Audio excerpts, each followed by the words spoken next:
Hi, this is Robert Shearer with another edition of Sheer Intelligence. And intelligence comes from my guest. And in this case, it's Sydney Calkin, who is at, I got this wrong before, Queen Mary University in London. But she's written a book for the University of California Press, which describes the shifting of the plates on the whole question of abortion, choice, and so forth. And it comes at a time when people who think there should be choice and it should be a woman's choice were feeling great despair. And it was reflected in the most recent election. It helped the Democrats for being against it. But the image that comes out in this book, and I always promise I'm not going to go on long with these intros, but having been with your book for a while, everybody has this idea that somehow either there's full legalization, which there certainly should be, empowering women to make choice about their body, but they always hold up the image of a coat hanger or something very primitive, which would be the illegal choice, and it was very obviously very risky, terrible. People died trying to self-abort, or they went to other places that might not have been safe and so forth. And But actually, the image is different because there actually is a safe, relatively safe way of having an abortion. And I'm going to leave it up to Cindy Calkin to describe it. But basically, it involves either taking one or two pills. And one pill would be to prevent the fetus from being nourished or supported, and therefore would be rejected by the body. But the one that could be used alone would be one that would get the body to eject. And at first, I'll leave you to describe the science. But you make a compelling case in this book, and I think it doesn't mean it shouldn't be legal. It doesn't mean it solves the problems, but it does mean that there are a lot of abortions taking place that are relatively safe, and the people who want to make it illegal are actually encouraging this other practice. And this other practice, fortunately, is a lot safer than that image of the coat hanger. So I'll just turn it over to you now. Great. Well, thank you for that introduction. Thank you for inviting me on the show. Um, I totally agree with your characterization of the argument. What I'm trying to show in the book is that medication abortion or abortion pills have really changed the relationship between what is legal and what is safe. Like you say, I think maybe we're used to thinking about illegal abortions as necessarily being unsafe abortions. You know, you can see this in the kind of language around the backstreet abortion. There's this idea that if something was illegal, it was necessarily done with very unsafe methods, or by people who were just sort of like profiteering. This is the image that people always talk about. But in fact, medication abortion has completely revolutionized access to abortion in contexts where the laws are very restrictive, because it's made it possible for people to have relatively safe abortions with pills, regardless of the legal context in which they live. And the coat hanger image that you bring up is a really evocative one. And it's one that I start the book with because I'm trying to make the argument that in the wake of the Dobbs decision, some people talked about, kind of going back to the coat hanger and how that would be the future of illegal abortion in the US. But the argument I'm trying to make is that, abortion now looks radically different than it did in the 1970s. And the future of even illegal abortion will look different because of medication abortion pills that allow for safe self managed abortion. So where are these pills produced? India comes up in like in your book. Mhm. Uh, I mean, they're made under safe sanitary procedures, right? Generally, it's The not pills are buying. Uh, manufactured. Yeah. well, it's So not sorry. like buying a back alley drug and you don't know what's in it or something. Yeah, Uh, this is a really important point. I mean, medication abortion pills are manufactured all over the world because they are a primary abortion method all over the world. it's important to say medication abortion pills are also the method used in the majority of abortions in the US. But medication abortion is widespread all over the world, and so these pills are produced by pharmaceutical manufacturers across the world. In my book, I look into medication abortion pills made in India because I look a lot at the kind of online marketplace in abortion pills on pharmacy websites, and I look at a few feminist activist networks that ship medication abortion pills around the world. Um, the online pharmacy sites that I study in the book and the feminist networks that I trace in the book, they mainly source their pills from Indian manufacturers. The pills are made in India primarily because India is a manufacturer of a huge number of generic pharmaceutical products. By no means do they specialize in abortion pills. I mean, many, many medications that people in the US use are manufactured in India, which has kind of built itself up as a specialist in producing generic pharmaceuticals. And the fact that the pills are often bought online, I agree, it might call to mind the idea of, maybe dangerous products, maybe adulterated products. But actually, the best evidence we have, it shows that the kind of pills that are sold by online pharmacies and shipped from India, they're good quality generic medications. They're just not the brand approved by the FDA. Okay, so let's. Which, first of all, to be clear, we're talking about the first trimester, right? Yeah, so medication abortion pills are used in clinical settings at different points in pregnancy, but for self-managed abortion, they're mainly used in the first trimester. That's when it's safest to use them. And my book mostly deals with people that use them in the first trimester. Yes. Yeah, and there's two pills. What the names Hmm. are? Why don't you give it to us because I don't want to Sure. mispronounce So, it. as you said a bit in the introduction, we're mainly talking about two pills, but it's worth explaining because they can be used in combination and one of them can be used on its own. So, if we're talking about the sort of combination of the two pills, which would be the standard way that people would use abortion pills in an abortion clinic in the US, for instance. The first is called mifepristone. And mifepristone, yeah, it blocks the hormone that sustains a pregnancy. The second pill, well, it's actually a few pills that would be taken, a few separate tablets, but the second pill is called misoprostol. So someone would take mifepristone, and then 48 hours later, they would take a few different doses of misoprostol, and misoprostol would make the uterus expel the pregnancy.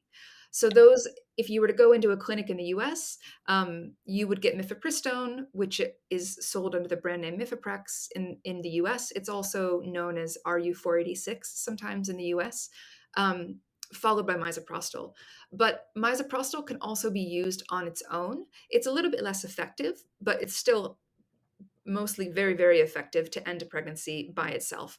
And it's important to bring this up because in a lot of places where mifepristone is very hard to access, misoprostol is easier to buy sort of over the counter on the black market or, you know.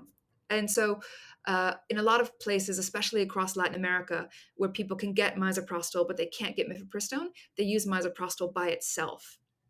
Yeah, and I think the significance of the first the trimester is uh, the ejection process. There's no need for vacuuming or Hmm. surgical Hmm. procedure or what have you. And actually, you point out in your book, it's never really a surgical procedure, and that there aren't sutures and so forth. But Yeah. a professional would be safer and better professional medical care for after the first 3 months. I guess Yeah. I And thought that's what I got out of your book. This is yeah. not a yeah, I mean, I just want to capture the spirit of your book. You're not advocating for this as an alternative for safe, legal, medically sponsored or supervised abortions. You're saying this is going to happen anyway, and it's much, much safer than what people imagine if it's done in the first 3 months. Is that a good summary of that? In other words, for, for the people in what's called a pro life movement or so forth, uh, who are just objecting to the whole process of planning, really, and being able to control what happens to your body. The argument of your book is that that train has left the station, that throughout the world, people are already turning in large numbers to medical abortion, and that it is successful. I guess you used the figure 95% or something.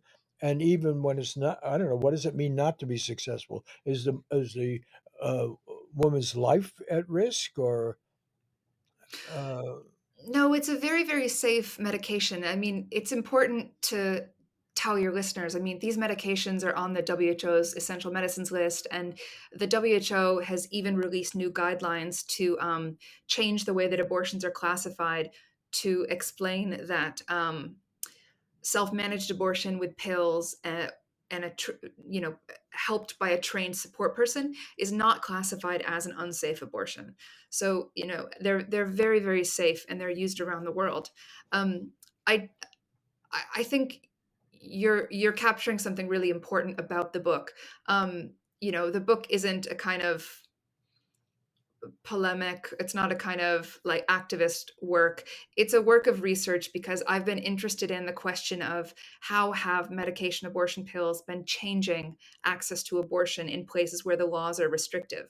And you're absolutely right. What I've found through the research, and I've been conducting this research since 2016, what I found with the research is that medication abortion is, it's cheap, it's safe, it's easy to obtain, it's safe to use. And what that means in summary is that you know, legislatures that try to restrict abortion, courts that try to restrict abortion, you know, other government agencies that try to restrict it, they're just less effective than they used to be because they simply can't stop people who are self-managing abortions. yeah, that's an important point because even in the the worst, most repressive of times, people who had money could get on an airplane and go somewhere else Hmm. to get a perfectly legal, safe abortion, and but it really punished people without those resources. My mother happened uh, to have. She discussed this very late in life. Uh, she was an unwed mother, even in my case, but she, as was a garment worker, didn't have much resources, and had abortions uh, before, and they were risky, and they were done not back alley, but they were done by someone who claimed they knew what they were doing in Manhattan or the Bronx, and other people could go. I forget where they went. Was it Sweden or someplace, and had very good doctors, or I think Mexico was kind of a gray area that there were people and performed them, and sometimes it was safer and not others. But the power of your book, as a matter of fact, and I do agree, you're doing serious journalism and research here. It's not an advocacy book, but it makes a powerful point that in a way this debate is besides the point. Not that it shouldn't be settled that women should control their bodies and so forth, but you're saying it's really becoming prevalent. And why don't you talk about the four countries that you do? Basically, the book is a study of four countries: Poland, the United States, which are being regressive on this issue, and then you have Ireland and Ireland and Northern Ireland, I think. So why don't you discuss your basically the structure of the book, because it's a serious work. This is not anecdotal, and it's not advocacy. Not that there's anything wrong with advocacy, but Mm. then people start to think you're stacking the deck. This is a serious work of journalism. So tell us what you set out to do, and how you did it. Yeah, I'm absolutely an advocate of free, safe, legal, local abortion. I don't mean to hide that. I'm just, yeah, I just want to make the point that the book is based on years of research that I've been carrying out. And so, as you say, it looks at the impact that abortion pills have had in four countries. So. Um, the US, as I'm sure your listeners all know, has gone from having a constitutional right to abortion to all of a sudden no constitutional right to abortion. And now it's a real patchwork of different laws across different states. The point you made about people having to travel for abortion and, rich people being able to go to a state where it's legal, we see that in the US, every day today. So the US has gone from this constitutional right to no constitutional right on abortion over the course of the study. Poland already had quite a restrictive law and has since made that law even more restrictive. Um, by comparison, the two other countries that I look at in the book have gone from very restrictive laws to more liberal laws. So the book also looks at the Republic of Ireland and Northern Ireland. Northern Ireland, is just a region of the United Kingdom, but it's self-governing to some extent. So I look at it separately to the rest of the UK. So in the Republic of Ireland, they had a constitutional abortion ban until 2018. But in 2018, they had a referendum on removing that constitutional amendment. And they did vote to remove that constitutional abortion ban, and they brought in legal abortion and an abortion care service in the health system. In Northern Ireland, there was effectively an abortion ban there. And in 2019, they decriminalized abortion there through a series of quite complicated legislative maneuvers that I won't get into here. But what my book tries to understand is what impact did abortion pills have in those countries before and after the changes that they made? So some of the countries that I study went from more restrictive to more permissive, and then some went from more permissive to more restrictive. And I try to understand, okay, how did abortion pills shape any kind of political reform that they went through if it was to liberalize? And how have abortion pills shaped clandestine, illicit access to abortion if it's in a country that maintains restrictive abortion laws or has made its laws more restrictive? And so, just so I think people might be getting confused here. Okay. The two pills that we're talking about are accepted regular medical practice in countries where abortions are legal. It's Yes. part of safe, legal, so forth, right? And Mhm. also, however, it's done in a hospital setting, or you don't actually do it at home, do you? Or you can?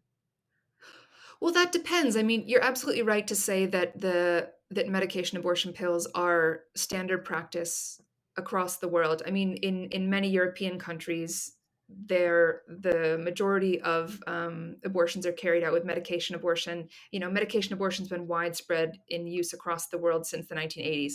But But used in the whether home or used in a medical setting? well, that depends. So over time, the procedures have changed. I mean, initially in the U.S., for instance, both pills would have been taken in a clinic. Increasingly, um, well, let's see, this is all kind of up in the air with this current lawsuit that might go before the Supreme Court. But in 2016, the FDA did say that the pills could be taken at home in the US. In countries across Europe, the pills can be taken in a medical setting or at home, depending on what people prefer. So the place that they're taken kind of differs depending on the country that we're talking about. But Is you're right to say that it could be one person in one country where the laws are liberal. They could be using the exact same medication that someone across the border is using, but that person across the border might be committing a crime by taking those exact same pills if abortion is banned in their country. But it's the same medication that we're talking about. But aside from the risk, the very real risk that they might be arrested Yeah. for exercising their choice over their own body, is there any evidence that you can refer to about whether doing it at home has increased the health risks? Or is it so obvious and simple that it doesn't have to be done in a medical setting?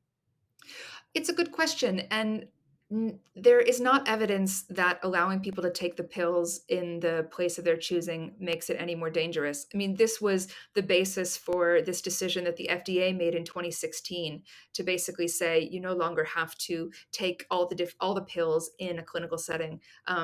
And across the US, for instance, in states where abortion is still legal, there are telemedical abortion services that ship pills to people through the mail, and they can take them without ever having to set foot in a clinic. And there's years and years of good evidence that it's no less safe to do this. In fact, there's evidence that allowing people to obtain pills through the mail makes it easier and faster for them to obtain an abortion. And so it lowers the gestational age at which they obtain that wanted abortion, because it lets them get over, or it lets them kind of bypass some of those barriers that they might have faced, like, for instance, driving to the clinic if it's far away, and other kinds of barriers.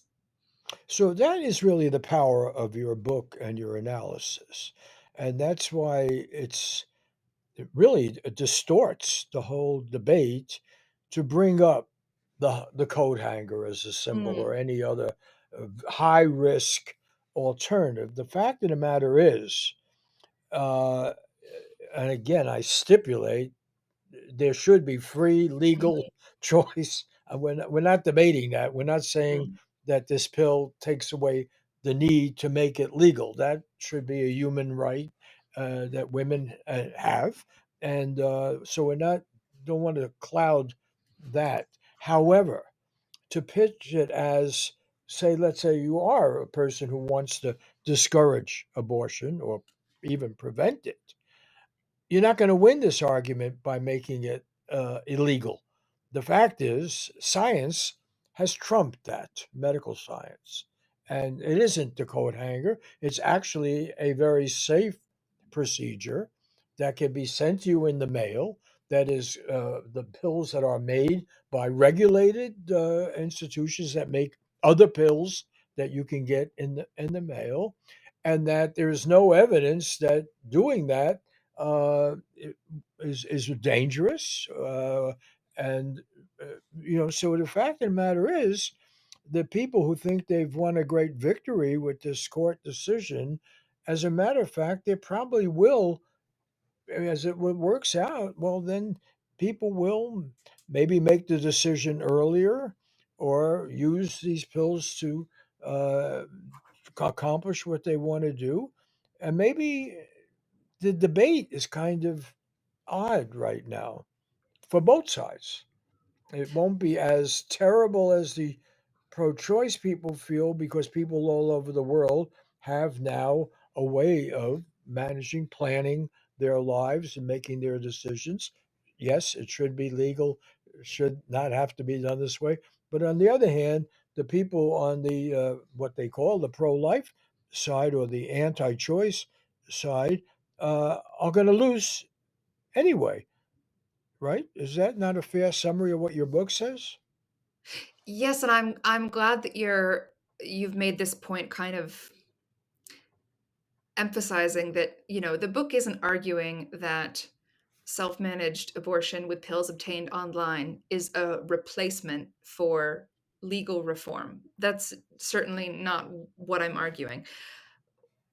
What I show in the book is that the movement for self-managed abortion across the world is operating with a different kind of political strategy almost. This kind of movement for self-managed abortion is not seeing the court system as the starting point for their activism. They think that creating access on the ground to abortion pills is what will trigger reform in legislatures and in courts. They think that making it so that people can access pills, regardless of the laws under which they live, will eventually show the public and show lawmakers that abortion bans simply don't work, they're inhumane, they're unenforceable, and that there will then be reform and there will then be decriminalization of abortion, or they aim for decriminalization of abortion. So, yeah, it's absolutely not to say that the ability to buy abortion pills on the mail means we don't need to decriminalize and reform abortion laws. We absolutely do. It's just to say that I mean, as you put it, kind of the horse is bolted on this one. A lot of the Irish politicians in who I talk about in the book, they used to use this phrase and say the genie's out of the bottle. I think that captures it quite nicely. Like you say, the debate has really moved beyond whether a government can regulate what an abortion provider does in a clinic and ban abortion by restricting that abortion provider. People are going online and they're getting their own pills. One thing I do want to say, though, is that the kind of barriers to abortion access that you mentioned previously, you talked about how people who had wealth could travel to other places and obtain an abortion there. I mean, those kind of barriers around class, around race, around immigration status, geography, those kind of barriers still do impact people in their ability to get abortion pills. So, you can go online and buy abortion pills, but they still might cost much, much more than someone can afford to spend on them. A lot of people don't know about abortion pills. A lot of people don't have, digital literacy and access to these kind of online networks.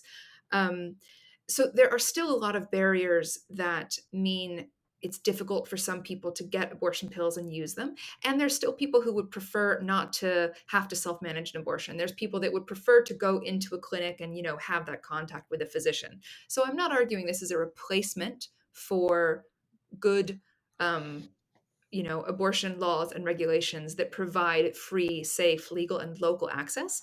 I'm just trying to make the point that they have really transformed what happens on the ground right now, and the political debate is quite out of step with that. So how much has it transformed? I mean, you have numbers. How many people, how many women in the world are turning to this, whether it's legal Mm. or not? Because it's convenient. It does, involve. I mean, the cost was for many people in the world. Cost is real. A visit to the doctor, unless it's somehow sponsored by some organization or the government or something, can break their budget. Mhm. And reading your book, I have the sense that um, if it were made legal, or where it is legal, it could be a quite, be good because first of all, there are people who have to confront their family or other social pressure or what have you. It is liberating in that you can really make this decision without, uh, you know, destroying your privacy or what have you. And it is, much legally it was should be cheaper, right? You're not don't have to book operating rooms or whatever, even though you point out it's not actually an operation, but still you're paying for all of this. So in a sense, the science has done something very liberating, right? And Mhm. took the mystery out of the whole thing and the heightened danger. And it's sort of like the development on the other end of birth control mechanisms that weren't so intrusive and so are easier to use. So it sort of becomes, I guess, my original point. It helps it become a more normal thing for women to exercise choice about their Mhm. body. Right? I mean, that's really what the argument is. Is it some scripture or some male figure, or is it some law or some cop that makes the decision? Or do people get to be open to information and do it in a safe way and also keep the costs down and make it just part of a normal family planning, personal planning life. And your book has that attitude. It's not advocacy. You're really arguing basically for the liberating effect of good science. Mhm. It's a really important point. I mean, um, part of the reason that people see medication abortion pills as transformative, one of those reasons is because it changes the relationship between what's safe and what's legal, and it does allow this access in countries with restrictive laws. But another reason that people see it as transformative is because it really challenges our assumptions about what abortion is and where it takes place and kind of how people experience it. Um, as you say, it doesn't need to take place in a clinical setting. It doesn't need to take place with a physician. People can take the pills at the time and the place that they're choosing in the privacy of their own home if they want to. Um, it, it's it's been studied as something that can kind of blur the lines between a menstrual period, a miscarriage, and abortion. And those are kind of categories we tend to think of as quite separate. But there's been a lot of studies showing that people that use medication abortion pills experience this as a kind of something entirely different. That's part of the political power of medication abortion, also a bit of a part of its risk. Medically, taking abortion pills is produces a miscarriage that's indistinguishable from a spontaneous miscarriage. So, in places where the law is very restrictive and someone uses abortion pills, if they go in to see a doctor, the doctor isn't able to perform some test to tell whether they had an abortion or whether they had a miscarriage. And you can imagine in places where it's a crime to have an abortion, this kind of ambiguity can be quite useful because it can allow people to seek out medical care without fear of being criminalized by doctors, which is something that regularly happens. Yeah, and I would like to conclude that on that note because again, it is not a question of scaring people of, you're going to put your life on the line in some unhealthy clinic or by some person who doesn't know what they're doing. So that's the good news. And I think anybody who cares about human beings and their freedom and their choice and so forth, which presumably should be everybody, because you're whether you're a woman or not, or you're related to a woman, or you care about a woman, and you should want what you said before, any control over their body to be exercised in a safe, reasonable, not very costly. What you're really talking about is trying to make it a more part of the normal rhythm. I don't want to invoke the rhythm method here, but the normal rhythm of life, that people do not want that outcome, and instead of a dangerous procedure, science has actually given us a safe way of doing it. And I think everyone should read this book, even if they when they pick up the book have a harsh, so-called pro-life position, because presumably they care about life. That's the advertisement. And the book is called Abortion Pills Go Global: Reproductive Freedom Across Borders. And the University of California Press, which somehow or other comes out with one terrific book after another. I only know this because I every week review books, and quite often I get that from them. And somehow or other, they're really one of the best university presses, and they pick up controversial subjects, but they do them in rigorous ways. And I agree with you, having read your book. This, and I'm not against advocacy. I've advocated much of my life for different things, but the strength of this book is it's really good journalism. It's good science reporting, and it's something people have to deal with, whatever they stand at the moment is on this issue. Abortion pills, they are going global, and they're going global because they're not high risk, and they're not super expensive, and actually they're legal, and they are used even here now in our country, and have been used. So I think the title kind of says it all, and people should get it, read it. Abortion Pills Go Global: Reproductive Freedom Across Borders, University of California Press, Sydney, Calkin. And let me also thank you for doing this.